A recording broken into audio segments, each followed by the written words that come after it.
Welcome to മെഡ്ഹെഡർ. അപ്പോൾ ഈ നോക്കാൻ പോകുന്ന narcotic drug and psychotropic substance act 1985 ആണ്. വർഷം മറന്നു പോകണ്ട, 1985 ആണ്. വളരെ ഇമ്പോർട്ടൻസ് ഉള്ളൊരു ചാപ്റ്ററാണ് കേട്ടോ. സോ പണ്ട് കാലങ്ങളിൽ നമുക്ക് ഓൾറെഡി അറിയാം ലെജിസ്ലേഷൻ എങ്ങനെയാണ്, റെഗുലേഷൻ എങ്ങനെയാണ്, എന്തൊക്കെയായിരുന്നു ഡ്രഗുകളുടെ പ്രശ്നങ്ങളും കാര്യങ്ങളും നിങ്ങൾക്ക് എല്ലാവർക്കും അറിയാം, ക്ലാസ് കണ്ടതാണ്. So India has no legislation regarding narcotics until 1985. 1985 വരെ ഒരു ലെജിസ്ലേഷനോ റെഗുലേഷനോ ഒന്നുമില്ല.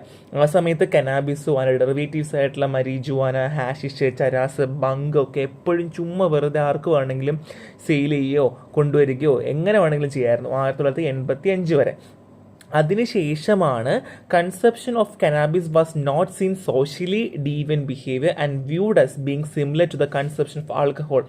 എങ്ങനെയാണോ മദ്യം കഴിക്കുന്നത് അതുപോലെ തന്നെയാണ്, അല്ലെങ്കിൽ അതിൻ്റെ എഫക്റ്റ് തന്നെയാണ് കനാബിസ് കൊടുക്കുന്നു എന്ന് ആൾക്കാർക്ക് മനസ്സിലാവാൻ തുടങ്ങിയത്.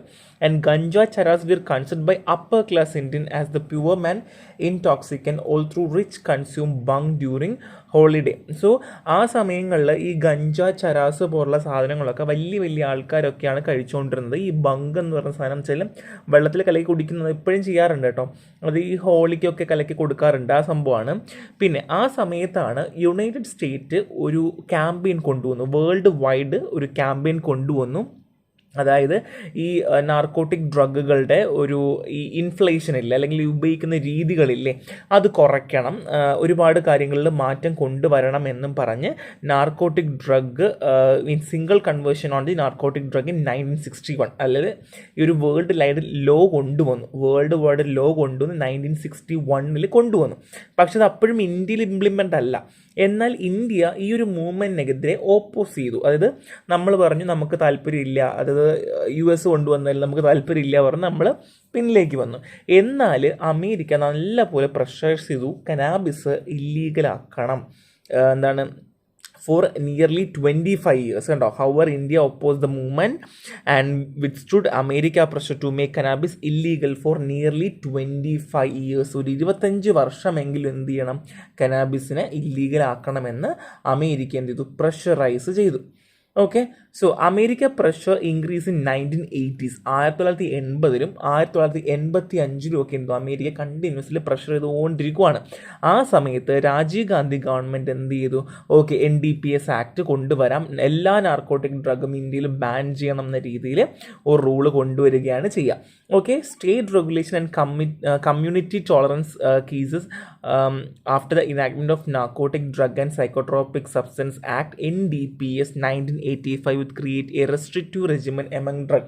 അതായത് നമ്മുടെ ഇന്ത്യയിലൊട്ടാകുകയും പിന്നെ നമ്മുടെ എല്ലാ ലോക്കൽ ബോഡീസുകളിലും ഒക്കെ ഫുള്ളി നമ്മൾ എന്ത് ചെയ്തു, ഈ narcotic drug and psychotropic substance act NDPS 1985 കൊണ്ടുവരികയാണ് ചെയ്തത്. അതിൽ നമ്മൾ ഡ്രഗ്സുകളെല്ലാം റെസ്ട്രിക്റ്റ് ചെയ്തു എന്നുള്ളതാണ്. And clamp down on cannabis and Opium in late 1980s purposefully triggered more dangerous use chasing the injection, heroin and other opioids. So basically പറയണ്ടല്ലോ, അതായത് ഈ കനാബിസും ചരാസും ഒക്കെ കൊണ്ടുവന്ന സമയത്ത് തന്നെ നമുക്കറിയാം, ആ സമയത്തൊക്കെ ഒരുപാട് ഇഞ്ചക്ഷൻസുകൾ യൂസ് ചെയ്യുക, അല്ലെങ്കിൽ ഇങ്ങനെയുള്ള ഡെറിവേറ്റീവ്സിൻ്റെ ഇഞ്ചക്ഷൻസ് യൂസ് ചെയ്യുക, അങ്ങനെ ഒരുപാട് രീതിയിൽ, അതായത് ഒരുപാട് ഡേഞ്ചറസ് ആയിട്ടുള്ള സംഭവങ്ങളൊക്കെ ട്രിഗർ ചെയ്തിട്ടുണ്ടായിരുന്നു ആ സമയങ്ങളിലൊക്കെ ആ ഉപയോഗങ്ങൾ എന്ന് പറഞ്ഞാൽ. Then narcotic and psychotropic substance act popular as an NDPS act. So ഇതിനെ നമ്മൾ NDPS ആക്ട് എന്ന് പറയാറുണ്ട്. It was pass to tackle an important social problem, drug trafficking. അതായത് ഡ്രഗിൻ്റെ അബ്യൂസ്, ഡ്രഗ് മിസ്യൂസ് ചെയ്യുക, ഇങ്ങനത്തെ കാര്യങ്ങളൊക്കെ നമുക്ക് സ്റ്റോപ്പ് ചെയ്യാനൊക്കെ വേണ്ടിയിട്ടാണ് ഈ ഒരു നിയമവും കാര്യങ്ങളും കൊണ്ടുവന്നിട്ടുള്ളത്. അപ്പോൾ നിങ്ങൾക്ക് മനസ്സിലായല്ലോ, സിമ്പിളാണ്, ഇത് ഇൻട്രൊഡക്ഷനാണ്, ജസ്റ്റ് മനസ്സിലാക്കിയാൽ മാത്രം മതി. ഇനി ഈ NDPS ആക്ടിൻ്റെ ഒബ്ജക്റ്റീവ്സ് എന്താണ് എന്നുള്ളതാണ്.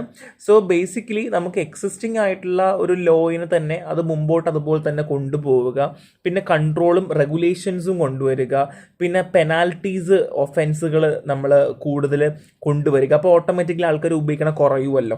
പിന്നെ അത് മാത്രമല്ല, ഈ NDPS ആക്ട് നമ്മുടെ ഇന്ത്യയിൽ ഇംപ്ലിമെൻറ്റ് ചെയ്യുമ്പോൾ തന്നെ, അല്ലെങ്കിൽ ഇംപ്ലിമെൻറ്റ് ചെയ്യുന്ന സമയങ്ങളിൽ അത് എത്രത്തോളം നമുക്ക് ഇംപ്ലിമെൻറ്റ് ചെയ്യാൻ പറ്റും, ഫുള്ളി ഇംപ്ലിമെൻറ്റ് ചെയ്ത് ഫുള്ളി നമുക്ക് ഇനി ആ ഒരു യൂസേ പാടില്ല എന്ന രീതിയിൽ, അത് അണ്ടർ ദ ഗവൺമെൻറ് ഓൺലി എന്നുള്ള രീതിയിലേക്ക് മാറ്റാനും ശ്രമിച്ചു.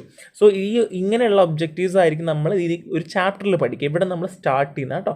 സോ ഡെഫിനിഷൻ നമുക്ക് നോക്കാം, കനാബിസ് നോക്കാം. charas, the separate resin obtained from cannabis plant, including concentrate preparation and resin known as hashish oil or liquid hashish. So definitions ആണ്, ഇമ്പോർട്ടൻ്റ് അല്ല കേട്ടോ, ഒട്ടും ഇമ്പോർട്ടൻ്റ് അല്ല, നിങ്ങൾക്കത് മനസ്സിലാക്കാൻ വേണ്ടി മാത്രമാണ്. അപ്പം എന്താണ് ചരാസ്, ഇത് സെപ്പറേറ്റ് റെസിൻ ആണ് ഒബ്റ്റെയിൻഡ് ഫ്രം ദ കനാബിസ് പ്ലാന്റിൽ നിന്ന് കിട്ടുന്നതാണ് എന്ത് ചരാസ് എന്ന് പറഞ്ഞാൽ റെസിനാണ് കേട്ടോ.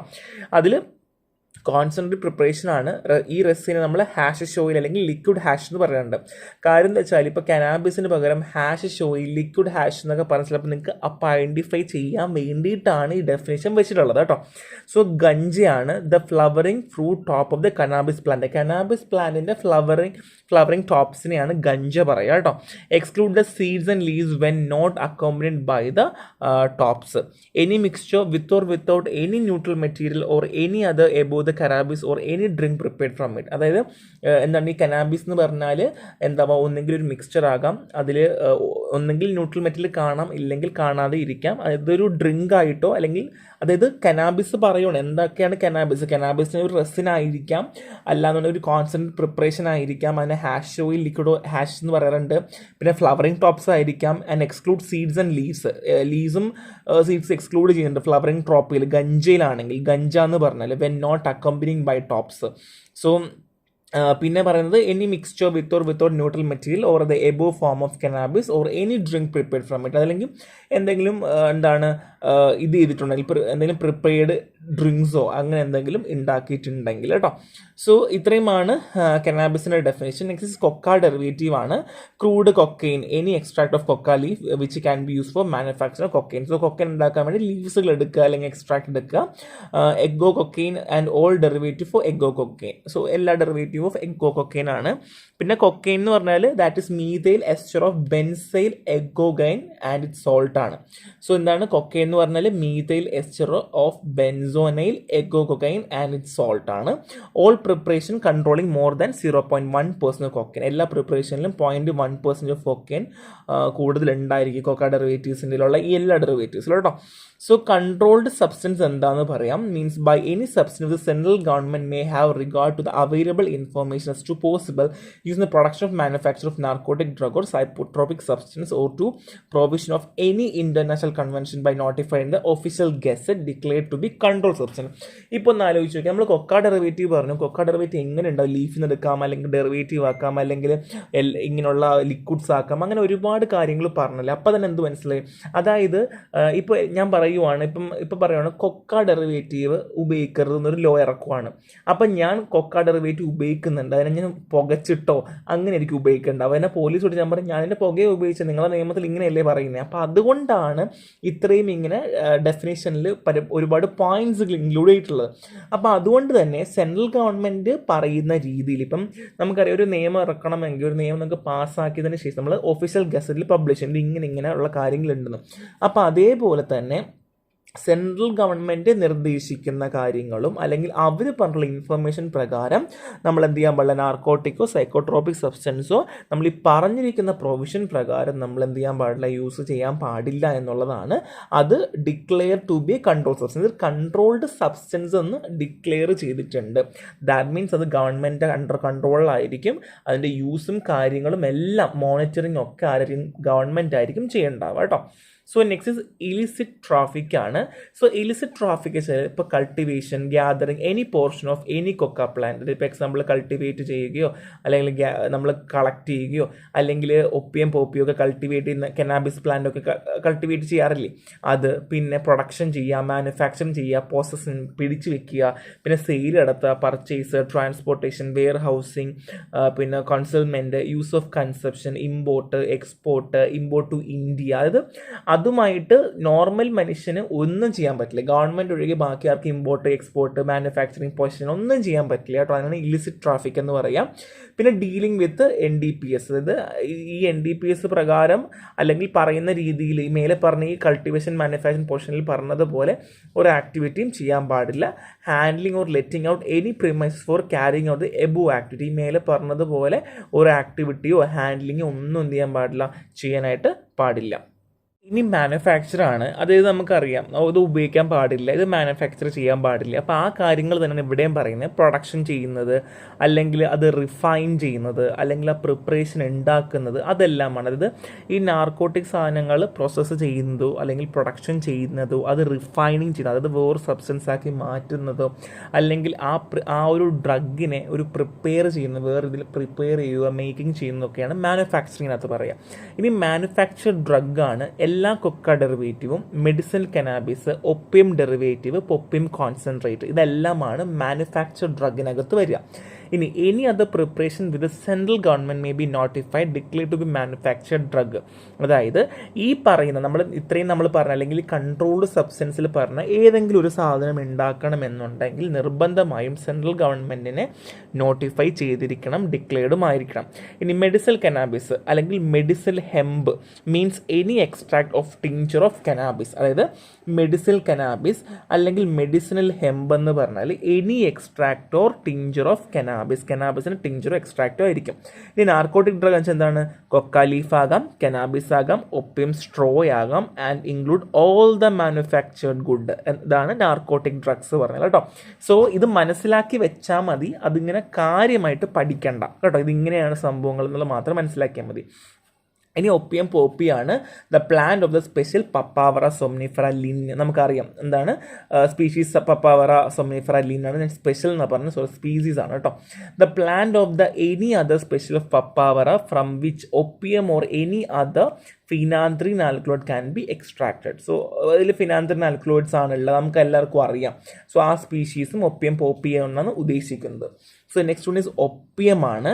കൊയാഗുലേറ്റ് ജ്യൂസ് ഓഫ് ഒപ്പിയം പോപ്പിയാണ് ഒപ്പിയം എന്ന് പറഞ്ഞാൽ.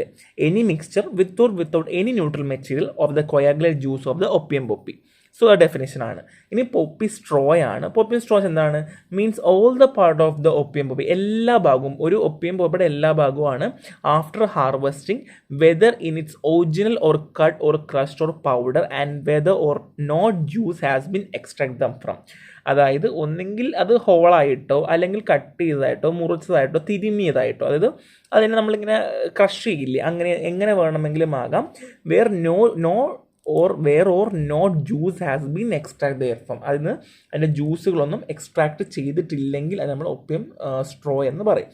So next is Opium straw അല്ലെങ്കിൽ പോപ്പി സ്ട്രോ കോൺസെൻട്രേറ്റ് ആണ്. സോ ഇത് നമുക്ക് ഓൾറെഡി പറയുന്ന പോലെ തന്നെ പ്രോസസ്സ് ചെയ്ത് അതിൻ്റെ കോൺസെൻട്രേഷൻ നമ്മൾ എടുക്കുക അല്ലെങ്കിൽ കോൺസെൻട്രേറ്റ് എടുക്കുന്നതിനെയാണ് നമ്മൾ പോപ്പി സ്ട്രോ കോൺസെൻട്രേറ്റ് എന്ന് പറയുന്നത് കേട്ടോ. So next is Opium derivative ആണ്. സോ മെഡിസിനൽ ഒപ്പിയം, നമ്മൾ എപ്പോഴും ഒപ്പിയം പറയുമ്പോൾ എപ്പോഴും മെഡിസിനൽ രീതിയിൽ നമ്മൾ പറയുള്ളൂ. So medicinal Opium that is the Opium which has undergo the process nearly to adapt it's medicinal use in the powder form or granulated form. So basically Opium derivatives എല്ലാം നമ്മൾ എന്താണ് അതിനെ medicinal Opium എന്നാണ് പറയുക. So നമ്മൾ പ്രോസസ്സൊക്കെ ചെയ്ത് എന്ത് ചെയ്യുന്നു, നമുക്ക് ആവശ്യമുള്ള അഡാപ്റ്റേഷൻ ചെയ്ത് മെഡിസിനൽ യൂസിനെ പൗഡർ ആക്കിയിട്ടോ അല്ലെങ്കിൽ ഗ്രാനുലേറ്റ് ഫോമിലേക്ക് മാറ്റുന്നു. ഓക്കെ, അതാണ് Opium derivative. So prepared opium വെച്ചാൽ that is any product of opium designed to transfer opium into extract suitable for smoking and other residual remaining after smoking. പിന്നെ അത് മാത്രമല്ല പ്രിപ്പയർഡ് ഓപ്പിയം എന്ന് വെച്ചാൽ നമ്മൾ ഈ പുക വലിക്കാൻ വേണ്ടിയിട്ടൊക്കെ നമ്മളിങ്ങനെ ചുരുട്ടി നമ്മൾ വയ്ക്കത്തില്ലേ, ആ പരിപാടിയാണ്. ഇനി ഫിനാന്ത്രിൻ ആൽക്കലോയിഡ്സ് ആണ്, നെയിംലി മോർഫിനും കൊഡീനും ആണ്, തെബീനും ഉണ്ട്, and their salt. Okay, so next is diacetylmorphine, the alkaloid also known as dimorphine or heroin and salt. നമ്മൾ എന്താ പറയുക, ഡൈമോർഫിൻ എന്നോ അല്ലെങ്കിൽ ഹെറോയിൻ ആൻഡ് ഇറ്റ് സോൾട്ട് എന്നും പറയാറുണ്ട്, ഡൈഅസറ്റൈൽമോർഫിൻ കേട്ടോ. So next one psychotropic substance ആണ്. Any substance or neutral or synthetic or any natural material or any salt or preparation of substances or material included in the list of psychotropic substance specified in the schedule. Okay, നമ്മൾ പറഞ്ഞ schedule പ്രകാരം എന്താണ് സിന്തറ്റിക്കോ അല്ലെങ്കിൽ ന്യൂട്രലോ അല്ലെങ്കിൽ natural മെറ്റീരിയലോ അല്ലെങ്കിൽ അതിൻ്റെ സോൾട്ടോ അല്ലെങ്കിൽ അതിൻ്റെ പ്രിപ്പറേഷനകത്ത് സൈക്കോട്രോപിക് സബ്സ്റ്റൻസ് നമ്മൾ പറഞ്ഞതുപോലെ അല്ലെങ്കിൽ നമ്മൾ ലിസ്റ്റിൽ പറഞ്ഞില്ല അല്ലെങ്കിൽ ഷെഡ്യൂൾ പ്രകാരം പറഞ്ഞ ഡ്രഗ്സുകളുടെ ഏതെങ്കിലും ഉണ്ടെങ്കിൽ അതിനെയാണ് നമ്മൾ സൈക്കോട്രോപിക് സബ്സ്റ്റൻസ് എന്ന് പറയുക കേട്ടോ. ഇതൊക്കെ ഡെഫിനേഷൻസ് ആണ്. സോ ഇതൊക്കെ എക്സാമ്പിൾ ഫോർ സൈക്കോട്രോപിക് സബ്സ്റ്റൻസ് ആണ്. ജസ്റ്റ് നോക്കി വെച്ചാൽ മതിയാവും, ഇത് അങ്ങനെയൊന്നും അധികം ചോദിക്കില്ല, ജസ്റ്റ് നിങ്ങൾക്ക് പറ്റുന്നതൊക്കെ ജസ്റ്റ് ഓടിച്ച് നോക്കിയാൽ മതിയാവും. ഇനിയാണ് നമ്മൾ ക്ലാസ്സിലേക്ക് പോകുന്നത്. First one is licensed cultivation production sale of opium ആണ്. So legal cultivation of opium ആരാണ് ചെയ്യുന്നത്? സോ അത് കാരിഡ് ബൈ ഇന്ത്യ തന്നെയാണ്, ഇന്ത്യയിലാണ് ചെയ്യുന്നത്. സെലക്ടഡ് ഏരിയ ഉണ്ട്, ലൈസൻസ് കൊടുത്തിട്ടുണ്ട്. അതായത് ഇന്ന ആൾക്കാർക്ക്, അതായത് ഇന്ന കുറച്ച് ആൾക്കാർക്ക് വേണ്ടി മാത്രം, അതായത് നമുക്ക് തന്നെ ലൈസൻസ്ഡ് സ്ഥാപനങ്ങളുണ്ട്.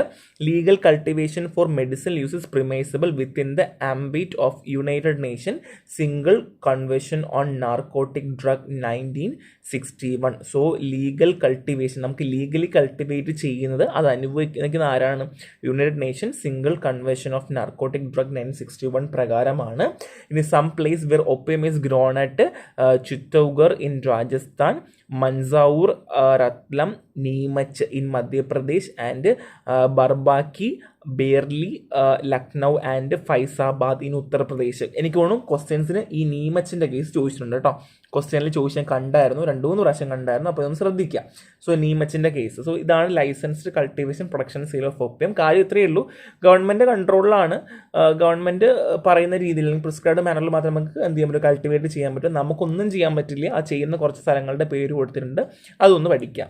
ഇനി cultivation of opium poppy cultivate ചെയ്യുന്ന ആരാണ്? Each year the central government notify the selected tract where such cultivation will be permanent and the general condition for eligibility of license. So എല്ലാ വർഷവും സെൻട്രൽ ഗവൺമെൻറ് എന്തെങ്കിലും notify ചെയ്യും. അതായത് ആർക്കൊക്കെ ചെയ്യാൻ പറ്റും, അല്ലെങ്കിൽ ആർക്കൊക്കെയാണ് എലിജിബിൾ ആയിട്ടുള്ളത്, അല്ലെങ്കിൽ ജനറൽ കണ്ടീഷൻസ് വെച്ചിട്ട് നോട്ടിഫൈ ചെയ്യും. Essential condition for issue of licence is fulfil of minimum qualifying yield MQY criteria പ്രകാരമാണ് നമ്മൾ ലൈസൻസ് ഇഷ്യൂ ചെയ്യുന്നത്. Specific number of kilogram per hectare.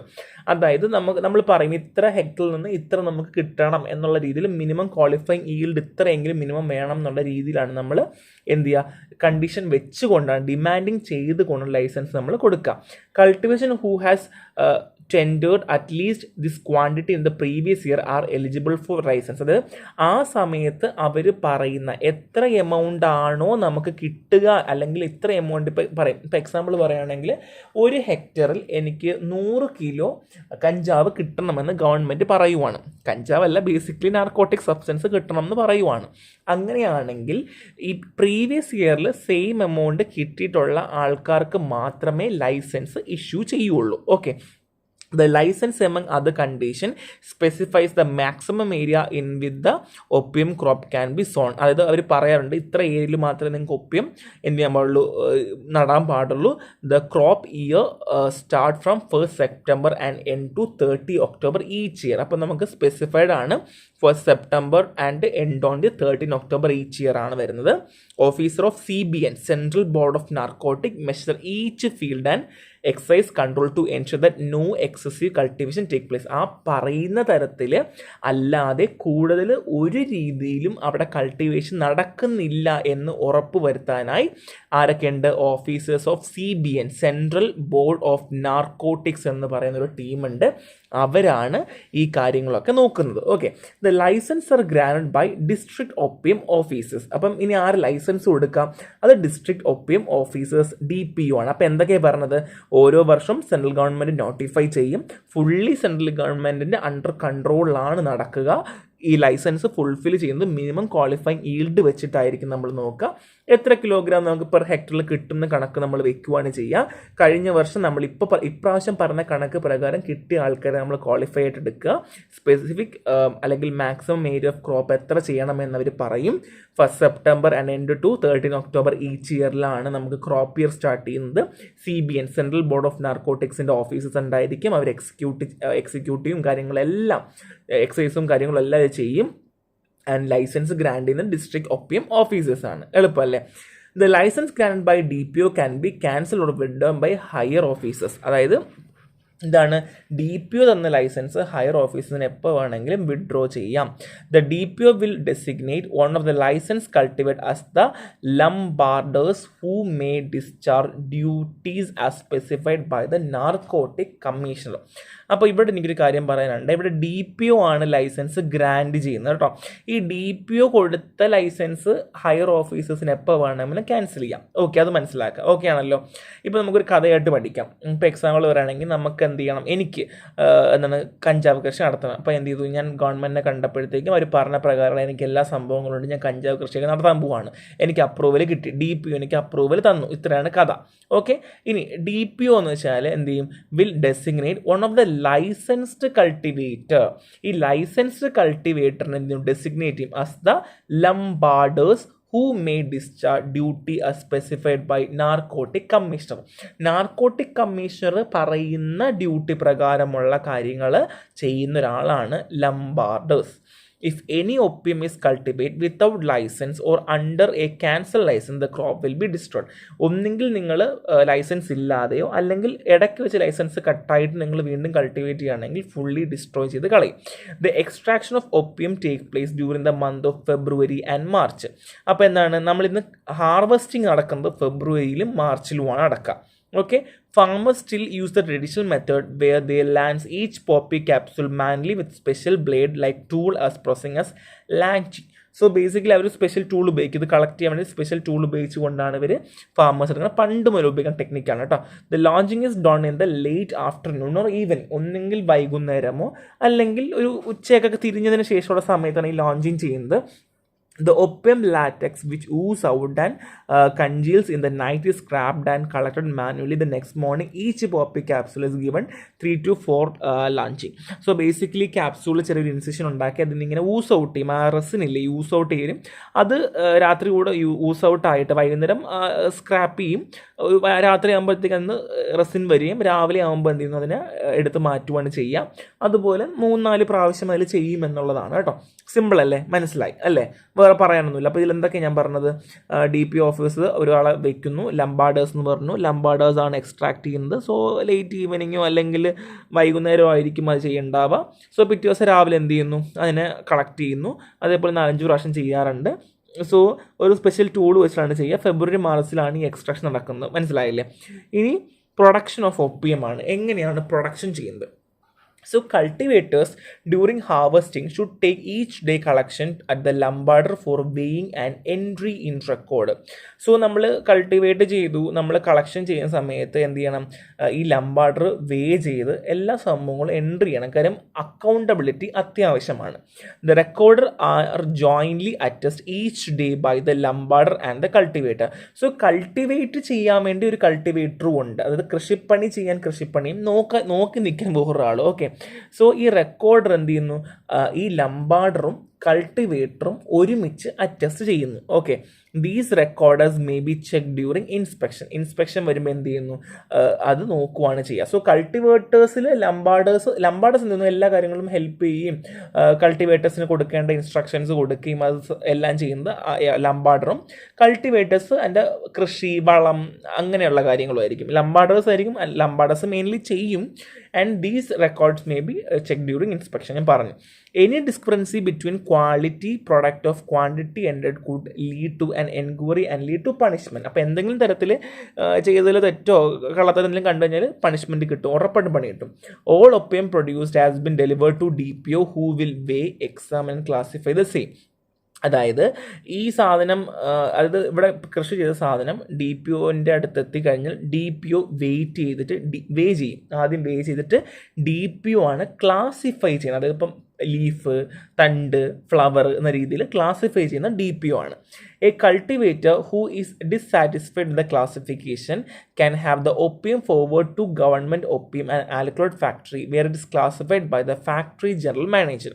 അതായത് ഇപ്പോൾ കൾട്ടിവേറ്റർ നോക്കിയിട്ട് ഇത് ക്ലാസിഫൈ ചെയ്യുന്നതിൽ എന്തെങ്കിലും ഒരു പ്രശ്നം തോന്നി, ഓക്കെ ഇത് ശരിയായിട്ട് ചെയ്തിട്ടില്ല എന്ന് തോന്നിക്കഴിഞ്ഞാൽ എന്ത് ചെയ്യാം, അയാൾക്ക് നേരെ ഗവൺമെൻറ് ഒപ്പിയം ആൻഡ് ആൽക്കലോയിഡ് ഫാക്ടറിയിലേക്ക് വിടാം.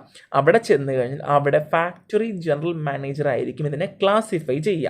If the DPO suspect that any opium sent to him is adulterated, he may collect the sample, seal it in the presence of lumbarder and cultivator and send it separately to the government factory for analysis. അതായത് ഇപ്പോൾ DPO ചെയ്യുന്ന സമയത്ത് ഇത് എന്തോ adulteration ഉണ്ട്, എന്തോ മായം ചേർത്തിട്ടുണ്ടെന്ന് തോന്നിക്കഴിഞ്ഞാൽ എന്ത് ചെയ്യാം, ലംബാർഡറുടെയും കൾട്ടിവേറ്ററിൻ്റെയും അവരുടെ മുമ്പിൽ നിന്നുകൊണ്ട് സീൽ ചെയ്തിട്ട് അവിടെ അയക്കും, ഗവൺമെൻറ് ഫാക്ടറിയിൽ അയക്കും. എന്തിനു വേണ്ടി? അനാലിസിസിന് വേണ്ടി. അപ്പോൾ രണ്ട് കാര്യങ്ങൾ പറഞ്ഞു. ഒന്ന്, കൾട്ടിവേറ്റർ ഡിസാറ്റിസ്ഫൈഡ് ആവുകയാണ് ക്ലാസിഫിക്കേഷനിൽ, അതിപ്പോൾ DPO ചെയ്തിരുന്നെങ്കിലും ഡിസാറ്റിസ്ഫൈഡ് ആവുകയാണെങ്കിൽ എവിടെ അയക്കുന്നു? ഗവൺമെൻറ് ഒപ്പിയം ആൽക്കലോയിഡ് ഫാക്ടറിയിലേക്കും. ഇനി DPOക്ക് സസ്പെക്ട് ചെയ്യുകയാണെന്നുണ്ടെങ്കിൽ ഗവൺമെൻറ് ഫാക്ടറി ഫോർ അനാലിസിസിനുമാണ് അയക്കുന്നത്. ഈ രണ്ട് കാര്യം ശ്രദ്ധിക്കുക. ഈ രണ്ട് പോയിന്റും രണ്ട് വ്യത്യസ്ത പോയിന്റാണ്, അപ്പോൾ അത് തെറ്റിപ്പോവാൻ ചാൻസ് ഉണ്ട്. ഇനി adulterate opium is liable for confiscation after giving a hearing the cultivator. എന്താണ് അഡൾട്ടറേറ്റ് എന്ന് കണ്ടു കഴിഞ്ഞാൽ എന്ത് ചെയ്യുന്നു? ഈ കൾട്ടിവേറ്ററിനെയൊക്കെ വിളിച്ചിരുത്തി ഹിയറിംഗും കടത്തും. അതിന് ശേഷമാണ് കാര്യങ്ങളൊക്കെ തീരുമാനിക്കുക. The price of the opium is fixed from time to time by central government. അപ്പം ഇതിൻ്റെ ഒപ്പിയത്തിൻ്റെ പ്രൈസൊക്കെ തീരുമാനിക്കുന്നത് സെൻട്രൽ ഗവൺമെൻറ് തന്നെയാണ്. അവരാണ് ഓരോ പ്രാവശ്യം മാറ്റങ്ങളും കാര്യങ്ങളും ഒക്കെ വരുത്തുന്നത് കേട്ടോ. ഇനി മാനുഫാക്ചറിങ് ഓഫ് ഒപ്പിയമാണ്. Only central government can manufacture opium at the 2 factory at Ghazipur and Neemuch. So manufacture ചെയ്യുന്നത് എവിടെയാണ്? ഗസിപൂറിലും നീമച്ചിലും മാത്രമാണ്. കൾട്ടിവേറ്റ് ചെയ്യണം നേരത്തെ പറഞ്ഞത്. ഇവിടെ മാനുഫാക്ചറിങ് ആണ്. ആരൊക്കെയാണ്? ഗസിപൂറിലും നീമച്ചിലുമാണ് ചെയ്യുന്നത്. സെയിൽ ഓഫ് ഒപ്പിയം ആണ് പറയുന്നത്. So sale of opium to state ഗവൺമെൻറ്റിനോ അല്ലെങ്കിൽ മാനുഫാക്ചറിങ് കെമിസ്റ്റിനോ സെയിൽ ചെയ്യണമെന്നുണ്ടെങ്കിൽ അത് ഗസിപൂർ ഫാക്ടറി എന്നായിരിക്കും. ഇപ്പോൾ എക്സാമ്പിൾ കേരളത്തിൽ KMCയിലുണ്ട്, KMCയിലും ഒപ്പിയം വേണം. അപ്പോൾ എവിടെ നിന്ന് വാങ്ങും? ഗസിപൂർ നിന്നാണ് വാങ്ങുക. ഓക്കെ. ഇനി manufacturing chemist should obtain permit from the state government 3 copy of which are send to the opium factory. അപ്പോൾ മാനുഫാക്ചറിങ് കെമിസ്റ്റുകൾ എന്താ ചെയ്യേണ്ടത്? അവർ എന്ത് വാങ്ങണം? സ്റ്റേറ്റ് ഗവൺമെൻറ്റിൻ്റെ പെർമിറ്റ് വാങ്ങണം. 3 കോപ്പികൾ എവിടെ അയക്കണം? ഒപ്പിയം ഫാക്ടറിയിലേക്ക് അയക്കണം എന്നുള്ളതാണ്. അപ്പോൾ സ്റ്റേറ്റ് ഗവൺമെൻറ്റും അവിടെ ഇൻക്ലൂഡഡ് ആണ്. അവരും കൂടെ നോക്കിയിട്ടാണ് അത് തീരുമാനമൊക്കെ പറയുന്നത്. ഇനി manufactured drug and psychotropic substance. So എങ്ങനെയാണ് ഇനി നമ്മൾ സൈക്കോട്രോപിക് സബ്സ്റ്റൻസിൻ്റെ മാനുഫാക്ചറിനെ പറ്റി പറയുവാണ്. അപ്പോൾ ഇത്രയും ക്ലിയർ ആണ്, മനസ്സിലായി എന്ന് പ്രതീക്ഷിക്കുന്നു. So manufacture should be conducted in accordance with the license granted by Narcotic Commissioner or any other officer authorized by central government. ഒന്നെങ്കിൽ സെൻട്രൽ ഗവൺമെൻറ്റോ അല്ലെങ്കിൽ ആരുടെ നാർക്കോട്ടിക് കമ്മീഷണറോ ഗ്രാൻഡ് ചെയ്ത ലൈസൻസ് വെച്ചിട്ട് മാത്രമേ മാനുഫാക്ചർ ചെയ്യാൻ പാടുള്ളൂ. എന്താണ് പറഞ്ഞത്? മാനുഫാക്ചർ ചെയ്യണമെന്നുണ്ടെങ്കിൽ നാർക്കോട്ടിക് കമ്മീഷണർ തന്ന ലൈസൻസോ അല്ലെങ്കിൽ any other officer authorised by central ഗവൺമെൻറ്റോ ആയിരിക്കും. Okay. Licence will be issued only to those person holding licence for manufacturing of drug under drug and cosmetic ആയി 1940. അത് മാത്രമല്ല, ഈ ഡ്രഗ് മാനുഫാക്ചർ ചെയ്യണമെന്നുണ്ടെങ്കിൽ തന്നെയും അവർക്ക് എന്തുണ്ടായിരിക്കണം? ഡ്രഗ് ആൻഡ് കോസ്മെറ്റിക് ആക്ട് പ്രകാരമുള്ള ലൈസൻസും ഉണ്ടായിരിക്കണം. ഇനി security deposit 10,000 should be paid. Security deposit ആയിട്ടുള്ള 10,000 രൂപ അടയ്ക്കണം. The quantities manufactured cannot exceed the limit permit by licensing authority. അപ്പോൾ ലൈസൻസിങ് അതോറിറ്റി പറയുന്നതിൽ കൂടുതലായിട്ട് എന്ത് ചെയ്യാൻ പാടില്ല? മാനുഫാക്ചർ ചെയ്യുമ്പോൾ ലിമിറ്റ് കൂടാൻ പാടില്ല എന്നുള്ളതാണ്. അതായത് കറക്റ്റ് എമൗണ്ടിലായിരിക്കണം. The licence also be ensured adequate security in the premises. അതുമാത്രമല്ല, ലൈസൻസിക്ക് എന്തുണ്ടായിരിക്കണം? ഒരു ആഡിക്വേറ്റ് സെക്യൂരിറ്റി, അതായത് ഇതെല്ലാം ഓക്കെയാണ്, ആരും അടിച്ചു മാറ്റി കൊണ്ടുപോവില്ല എന്നുള്ളൊരു സെക്യൂരിറ്റിയും അവിടെ ഉണ്ടായിരിക്കണം എന്നുള്ളതാണ്. And 15-day notice should be to the government before commencement of manufacture and 1 month notice before cessation. അതായത് നമ്മൾ മാനുഫാക്ചർ ചെയ്യുന്നതിന് മുന്നേ 15 ദിവസം മുന്നേ ഗവൺമെൻറ്റിനെ അറിയിച്ചിരിക്കണം. അതിൻ്റെ കൂടെ തന്നെ എന്ത് ചെയ്യണം? നമ്മൾ സ്റ്റോപ്പ് ചെയ്യുവാണ് അല്ലെങ്കിൽ സെസേഷൻ ചെയ്യുകയാണ് എന്നുണ്ടെങ്കിൽ 1 മാസം മുന്നേ ഗവൺമെൻറ് നോട്ടീസ് അയച്ചിരിക്കണം. True accounts of all transaction should be maintain and return submit to the narcotic commission. അപ്പം നമുക്കറിയാം എല്ലാ ട്രാൻസാക്ഷനും എല്ലാം എന്ത് ചെയ്യണം? നാർക്കോട്ടിക് കമ്മീഷൻ അറിയിച്ചിരിക്കണം. അത് മെയിൻറ്റെയിൻഡും ആയിരിക്കണം. Sale and distribution has to be done in accordance with the rule made by state government. State government, അതായത് ലോക്കൽ ബോഡി, സെൻട്രൽ ഗവൺമെൻറ് അല്ല, ലോക്കൽ ബോഡി തീരുമാനിക്കുന്ന പ്രകാരമുള്ള എല്ലാ റൂൾസും കാര്യങ്ങളും എന്ത് ചെയ്യണം? സെയിൽസിലും ഡിസ്ട്രിബ്യൂഷനിലും നടത്തിയിരിക്കണം. അപ്പം മനസ്സിലായല്ലോ, സിമ്പിൾ അല്ലേ? ഇത്രയേ ഉള്ളൂ സംഭവങ്ങൾ. അപ്പോൾ ഒന്നും കൂടെ പറയാം.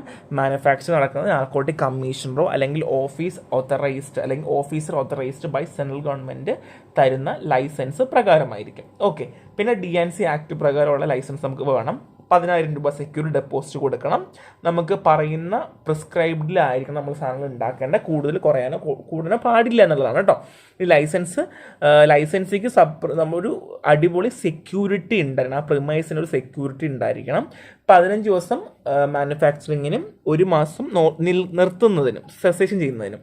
ഓക്കെ, ഇനി എല്ലാ ട്രാൻസാക്ഷനും മെയിൻറ്റെയിൻ ചെയ്യണം, എല്ലാം സമയം അറിയിച്ച് ചെയ്യണം. കൺട്രോളിങ്ങും ഡിസ്ട്രിബ്യൂഷനും ഒക്കെ എന്തായിരിക്കണം, സെയിൽസും ഒക്കെ കൺട്രോൾഡ് ബൈ സ്റ്റേറ്റ് ഗവൺമെൻറ് ആണ്. നോക്കാൻ പോകുന്ന അഡ്മിനിസ്ട്രേഷൻ ഓഫ് NDPS ആക്ട് ആണ്. അപ്പോൾ ആരൊക്കെയാണെന്ന് വെച്ചാൽ, ഒന്ന് നാർക്കോട്ടിക് കമ്മീഷണർ, പിന്നെ narcotic drug and psychotropic substance consultative committee and de addiction centre. So ഇത്രയുമാണ് NDPSൻ്റെ അഡ്മിനിസ്ട്രേഷൻ എന്ന് വേണമെങ്കിൽ, ഇമ്പോർട്ടൻറ്റ് അഡ്മിനിസ്ട്രേഷൻ എന്ന് വേണമെങ്കിൽ പറയാം. ഓക്കെ, നമുക്ക് ഓരോന്നിട്ട് എടുത്ത് നോക്കാം. Narcotic drug and psychotropic substance consultative കമ്മിറ്റിയാണ് നമ്മൾ ആദ്യം നോക്കാൻ പോകുന്നത്. Central government may constitute and advisory committee to advise it all matter related to the act. ഈ ആക്ട് പ്രകാരം കൺസൾട്ട് ചെയ്യാനും അഡ്വൈസ് ചെയ്യാനും ഒക്കെ ഒരു കമ്മിറ്റിനെ രൂപീകരിച്ചിട്ടുണ്ട്. അവരാണ് NDPS consultative committee. Okay, the committee shall consist of chairman and such other members not exceeding 20 പേരിൽ കൂടാൻ പാടില്ല. ഒരു ചെയർമാനും കുറച്ച് മെമ്പേഴ്സ്, എക്സിക്യൂട്ടീവ് മെമ്പേഴ്സ് ഒക്കെ വെച്ചിട്ടുണ്ട്. It shall meet when required to do so by central government and shall have the power to regulate its own procedure. അതായത് central government പറയുമ്പോഴൊക്കെ അവർ മീറ്റിംഗ് കൂടുകയും വേണം. അതുമാത്രമല്ല, അവർക്ക് ഈ പറയുമ്പോൾ അല്ലെങ്കിൽ നിയമങ്ങളിലൊക്കെ റെഗുലേഷൻസും കാര്യങ്ങളും കൊണ്ടുതന്നെ അവർക്ക് സാധിച്ചിട്ടുണ്ടായിരിക്കണം. The committee may constitute sub committee for efficient discharge of function and may appoint new members. അതായത് ഈ കമ്മിറ്റികൾക്ക് 20 പേരെ പാടുള്ളൂ, അതിൽ കൂടുതൽ പാടില്ല. അപ്പോൾ അതിൻ്റെ താഴെ വേണമെങ്കിൽ ഒരു സബ് കമ്മിറ്റി കൊണ്ടുവരാം. അതിനകത്ത് ഓരോ ആൾക്കാർക്ക് ഒരു ചാർജ് കൊടുക്കാം, പുതിയ ആൾക്കാരെയും കൊണ്ടുവരാം. All rules pertaining to the committee are made by central government. എല്ലാ റൂൾസുകളും എന്താണ് പ്രിറ്റൈനിങ് ചെയ്യുന്നത്, അല്ലെങ്കിൽ ഈ ഇതിലുള്ള മാറ്റങ്ങളൊക്കെ വരുത്തുന്ന എല്ലാം, ഈ കമ്മിറ്റിയിലൊക്കെ മാറ്റങ്ങൾ വരുത്തുന്ന, അതിൻ്റെ റൂൾസ് മാറ്റം വരുത്തണമെങ്കിൽ എല്ലാം സെൻട്രൽ ഗവൺമെൻറ് വഴിയിട്ടായിരിക്കും. The member of the committee shall be appoint by central government. So ഇതിനകത്ത്, ഈ കമ്മിറ്റിക്കകത്ത് 20 മെമ്പേഴ്സ് പറഞ്ഞല്ലോ, ഇതിനകത്തിൽ അപ്പോയിൻമെൻറ്റ് ആരാണ്? സെൻട്രൽ ഗവൺമെൻറ് ആണ് അപ്രൂവ് ചെയ്യുക. സോ എല്ലാം സെൻട്രൽ ഗവൺമെൻറ് കേട്ടോ.